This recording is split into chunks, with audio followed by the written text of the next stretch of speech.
If you don't have self-confidence, here's what you have. You have a really bad reputation with yourself.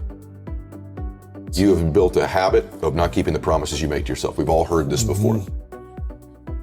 You need to believe and know that you're one decision, one relationship, one meeting, one book, one thought, one something away from a completely different life.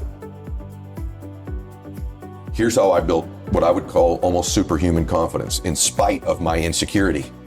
Think about that. Superhuman confidence in spite of my insecurity. It's an effort play. If you don't have self-confidence, you've never kept the promises you make to yourself.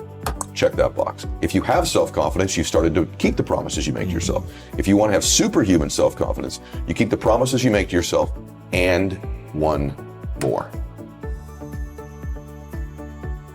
So if I'm going to get up and I'm going to work out, I'm going to do 10 reps in the gym, I do one more. If I'm going to do 45 minutes on the treadmill, I do one more. If I want to make 10 contacts in a day, I do that and one more. If I'm going to tell my daughter I love her every day, I'm going to do that and one more. Because in life, we don't get our goals, we get our standards long term. And so if your standard is one more, what starts to happen is you go, I'm willing to do things other people aren't willing to do. And I combine that I have great faith, great associations, and I intend to help people. This is a formula to build wonderful self-confidence and never lack humility when you have it. Never link your confidence to your ability. If it's predicated on your abilities or your achievements, you're always going to be chasing it. But if you link your confidence to your intentions, man, you have beautiful intentions. And that is something I knew about me. I know I have a good heart.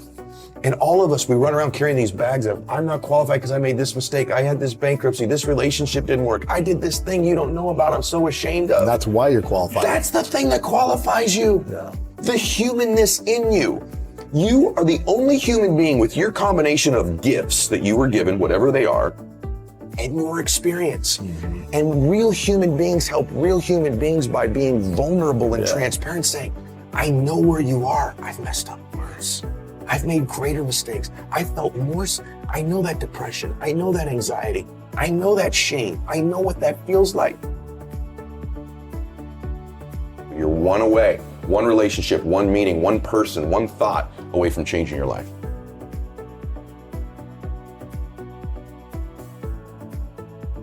So how do we let go of the past? Well, we have to create a compelling future. In other words, you're not going to let go of one thing until you've grabbed onto the next. You have to create a new future. You have to create a future in it. And by the way, it's okay that you don't believe all of it initially, as long as it becomes repetitive and we begin to take steps towards it, right? So for me, I still have stuff from my past. There's still a little part of me that doesn't want to be broke. There's still a little bit of fear. But you're not broke. Yeah, but you've interviewed some of the most successful actors and entertainers, so have I. And you get them privately, and sometimes on your show they go, you afraid it's going to go away? They go, yeah, I am. That's why I work so hard. So there's an element of that that's okay.